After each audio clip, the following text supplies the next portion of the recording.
Hola, ¿cómo están? Bienvenidos a La Silla Vacía. Soy Daniel Pacheco, subdirector. Un saludo a los que nos ven por Canal 1 en televisión abierta, a los que nos ven por Facebook y YouTube de La Silla Vacía. Hoy tenemos una entrevista especial con una persona que estuvo más de 17 meses privado de su libertad, sin derechos, casi que sin poder llamar a su familia solamente una vez en Venezuela y que reclama una mayor atención del gobierno de Gustavo Petro para los colombianos que siguen allá. Estamos desde la redacción.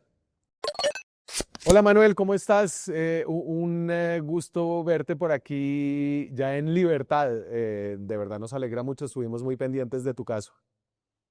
Gracias, muchas gracias. Es espléndido estar en libertad. O sea, si tuviera palabras diría, pero no sé qué palabras describen lo que siento. No, no, no, creo que aquí podemos ir a redes y entonces no te tienes que censurar. No, Eh, dale, dale, no, ¿qué, tranquilo. Ya me puedo calmar entonces en eso. qué fue lo primero que hiciste? Lo primero que hice, comer e ir al baño. Uy, la ida al baño, aunque no lo crean. Eh, Poder estar sentado en un baño es algo que uno en un momento así no espera sentir la felicidad de entrar a un baño. Lo vemos tan habitual, tan típico, tan humano, tan que cuando estás allá de repente se te hace que es un privilegio, que no lo creas. no, Pero ya comer, la familia, o sea, lo primero que pedí, abrazar a mi familia. me imagino. Entonces fueron 17 meses en una cárcel en Venezuela.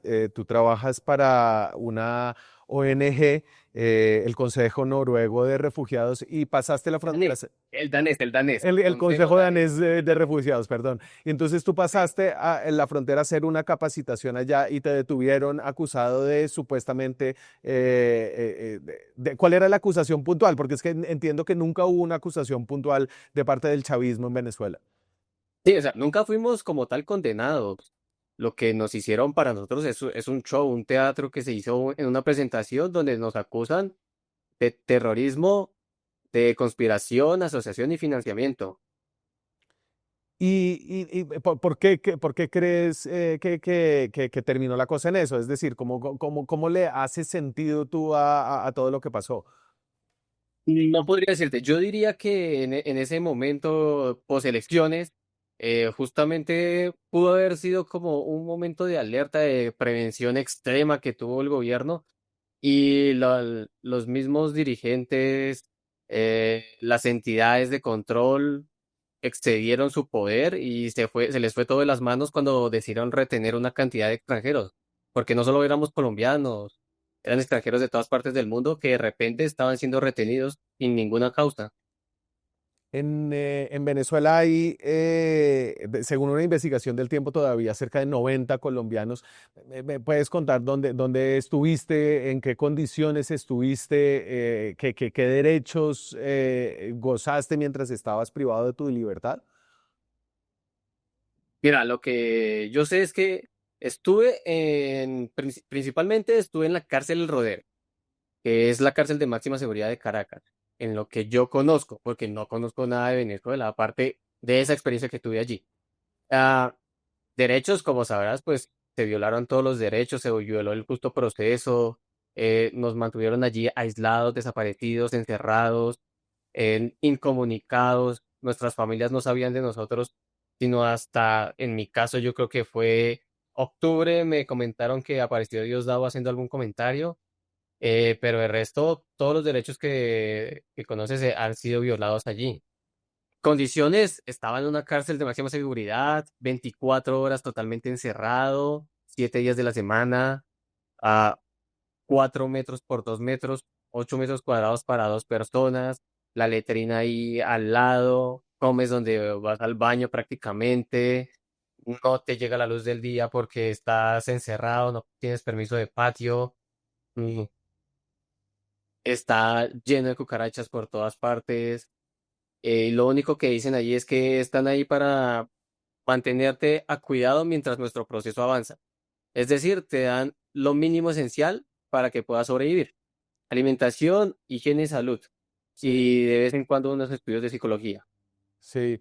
Tenías un abogado, recibiste unos cargos, pudiste como pues defenderte frente a un proceso judicial o nunca había nada de nada, simplemente fue una detención arbitraria y nunca sabías nada.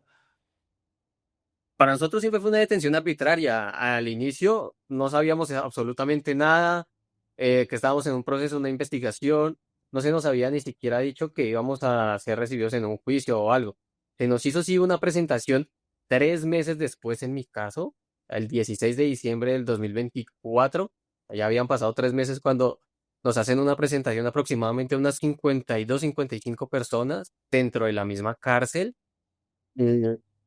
Y allí pues nos hacen firmar unos documentos en los cuales se nos ofrece o se nos brinda una defensa pública, que si no firmamos no tenemos derecho a una defensa y posteriormente no podríamos tener una defensa privada. Obviamente pues nosotros firmamos asumiendo que de posterior a ello iba a haber algún tipo de juicio, algún tipo de eh, algo formal, algo legal y que nos permitirían realizar una llamada para contactar a nuestras familias, para solicitar un abogado privado, pero jamás se dio ese caso. El abogado que nos brindaron no sabía los nombres de nosotros, no tenía conocimiento de nada absolutamente de nosotros y aún así pues nos hicieron firmar para que él fuera nuestro abogado de todo ese grupo, o sea, era el mismo abogado para todos. Sí, sí. Y del gobierno colombiano recibiste alguna ayuda? Hasta ese momento nosotros no teníamos conocimiento nada sobre Colombia. Nuestra primera información de Colombia llega a mediados de mayo, que llega la Cruz Roja. La Cruz Roja dice que debido a unas negociaciones se les permitió el ingreso para evaluar nuestro estado de salud, específicamente a los colombianos, por parte de una negociación entre Colombia y Venezuela. Y posterior a eso, volvemos a estar totalmente desinformados de lo que está ocurriendo con Colombia, con el Estado colombiano, qué ha estado haciendo, sino hasta que se hace la liberación de 16 colombianos en octubre 23 del 2025. Pero posterior a eso, no sabemos nada del Estado colombiano. Sí, Tuvimos ahí en esa salida una visita del embajador. Entonces, unos tuvimos visita al embajador y el otro grupo salió. Es sí. lo máximo que tuvimos nosotros. Pues, a ver, el gobierno de Gustavo Petro ha dicho como que valía la pena tener unas relaciones con el régimen chavista de Maduro y ahora con el de Delcy porque había tantos intereses en común, en parte los intereses de los colombianos privados de la libertad allá. De parte de la gente que estaba fuera de tu familia o del Consejo danés, ellos sí recibieron o sí estaban en contacto con Cancillería, sí había como una atención del gobierno buscando la liberación de ustedes. Se ha hecho presión, pero pues yo hasta ahora estoy en la punta del iceberg de lo que se ha realizado. Todavía no estoy totalmente informado. Sé que el Consejo y sé que mi familia, la familia de los demás colombianos que han estado trabajando para su liberación, han estado en contacto con el embajador, con Cancillería, han estado haciendo presión en Defensoría del Pueblo, pero los diálogos formales de lo que se ha tratado, de si han llegado a algún tipo de negociación para la liberación, no sabemos nada sobre esto, no sabemos ahorita si hay negociaciones para el resto de liberaciones de los colombianos. Es la hora que yo todavía no sé por qué razón fui liberado, así te lo digo. No sé si fue que el Estado venezolano simplemente dio ahí como autorización para liberarme, si el Estado colombiano intervino, Y la qué te misma dijo? corrección mediática. ¿Y Sí. pudiste hablar con el embajador Rengifo? Pero pudimos hablar con él mientras estábamos en prisión, o sea, el 22 de octubre. Por el momento yo no he tenido conversaciones con él. ¿Y qué les dijo él?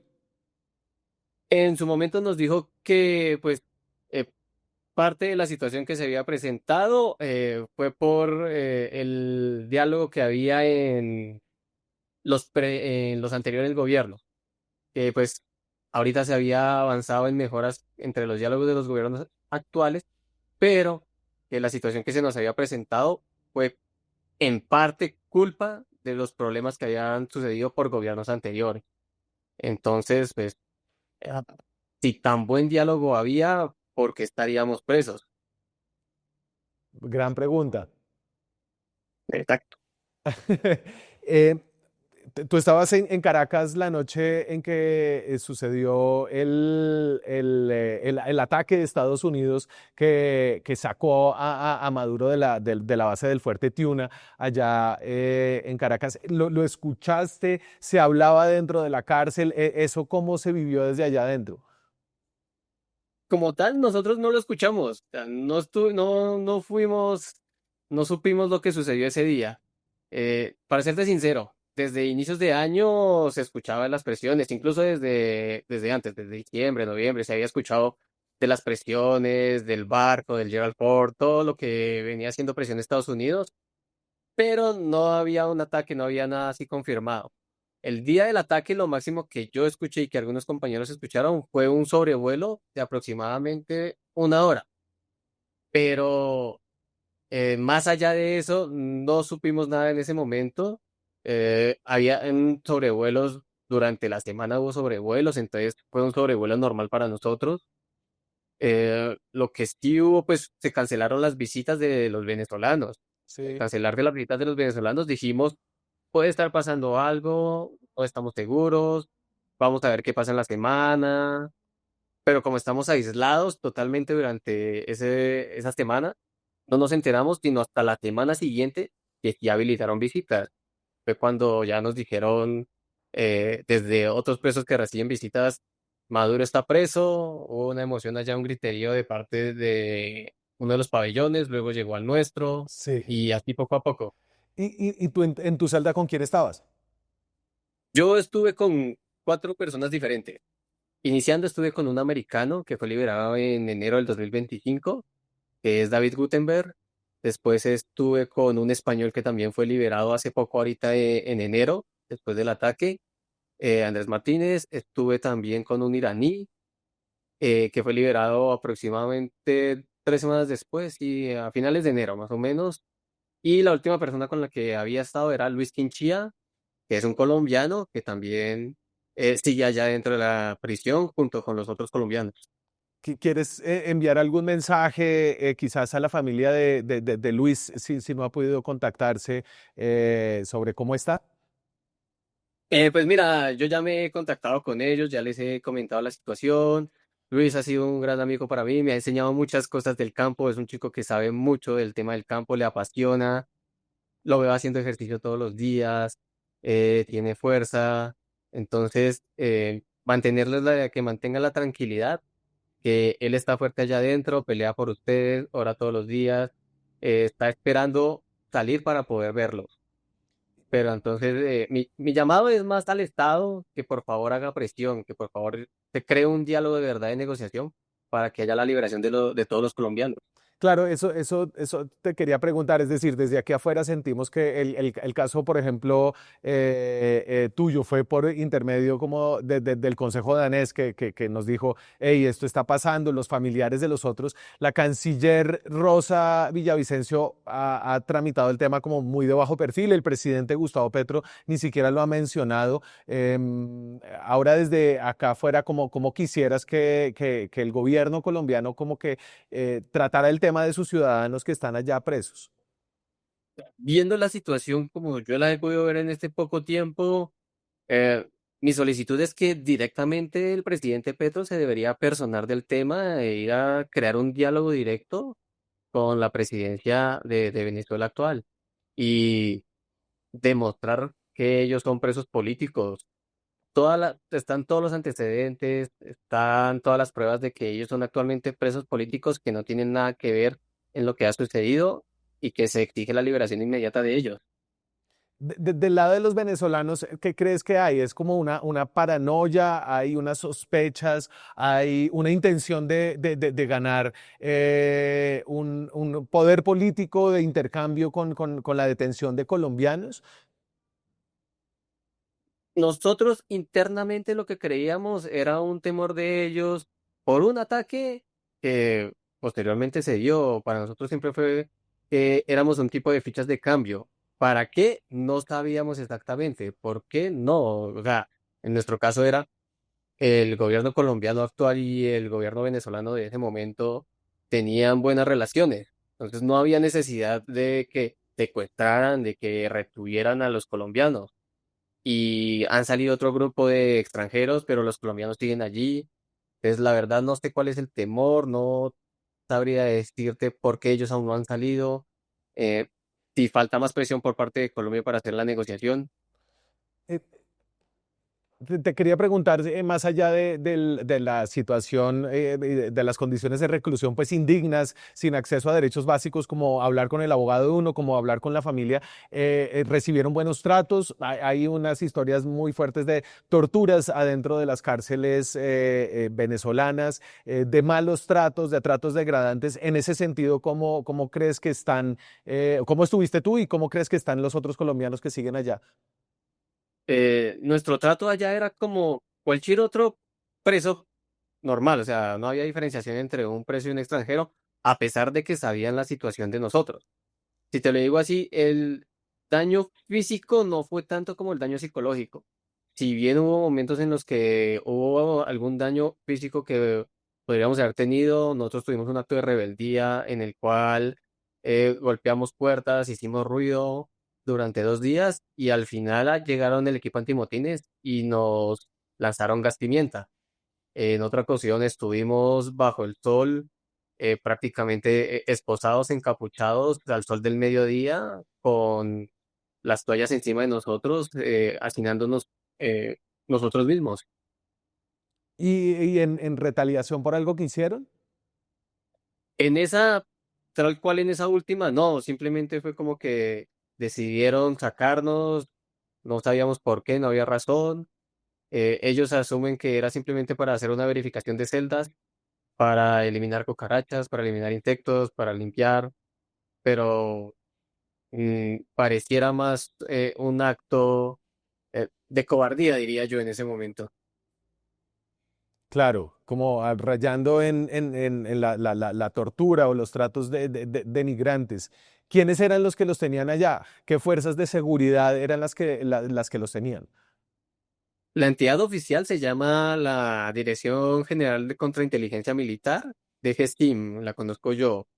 Eh, Como tal, no conozco cómo está formado el gobierno venezolano, no conozco información. Sé que es esa entidad la que nos tenía y que el CESMAS, que es como la propia cárcel en la que nos encontrábamos, está regida por esa DGCIN directamente.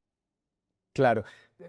Para ti, ¿cómo fue esta experiencia? O sea, yo me imagino tú eres una persona que trabajaba para el Consejo Danés de Refugiados, que estaba pues trabajando pues precisamente por los derechos de otras personas, que no sé tu alineación política cómo era, pero no estoy seguro si tú te habrías visto a ti mismo celebrando lo que se llama, pues, o puede llamarse un secuestro de Nicolás Maduro por parte del gobierno de Donald Trump y haciéndole fuerza a una intervención de Estados Unidos. Mm. Sí, o sea, adentro se presentaban una cantidad de situaciones que son indescriptibles, ¿no? No tienes explicación para esa clase de situaciones. Eh, Yo no llegué a pensar que estuvieran secuestrando en Venezuela. Nunca pensé que podría pasar algo así. La verdad, lo máximo que nosotros habíamos previsto era justamente no tienes permitido el ingreso a Venezuela. Todos los que estábamos allí adentro era más fácil simplemente prohibirnos el ingreso a Venezuela y no ingresarnos ilegalmente a su país y luego secuestrarnos, desaparecernos, hacernos un juicio falso. eh, Obviamente ahí las condiciones son horribles, estás agotado mentalmente, físicamente te intentas mantener, entonces eh, lo sobrellevas es acompañándote también de los compañeros que tienes al lado, te genera una familia y así lo soporta. Cuéntame un poquito de eso, cuéntame de ellos, cuéntame como cosas que sean importantes para que la gente sepa pues la dureza de las condiciones que vivieron y también pues cómo las sacaron adelante. Pues nosotros intentamos obviamente mantener el tiempo, distraer la mente lo más que se pueda en esa situación, con cualquier elemento que te brindan, los elementos de aseo y higiene mínimos que te brindan, nos ponemos a desarrollar cosas, actividades, intentamos jugar en las tardes, en las noches, hacer ejercicio, uno grita, el otro dice, listo, ya acabé, vamos, tú dale. Jugamos ajedrez, aprendimos a jugar ajedrez a partir códigos de matrices. Porque espérate, porque ustedes están entonces en celdas de muy pequeñas, dos personas, pero se escuchan entre las otras celdas y hay entonces una comunidad basada en escuchas. Básicamente eso, nosotros tenemos visualización directa a tres celdas, las celdas al frente de nosotros. O sea, básicamente vemos a seis personas frente a nosotros. Al resto de las personas no las podemos ver directamente, sino que está a punta ya de gritar y de hablar.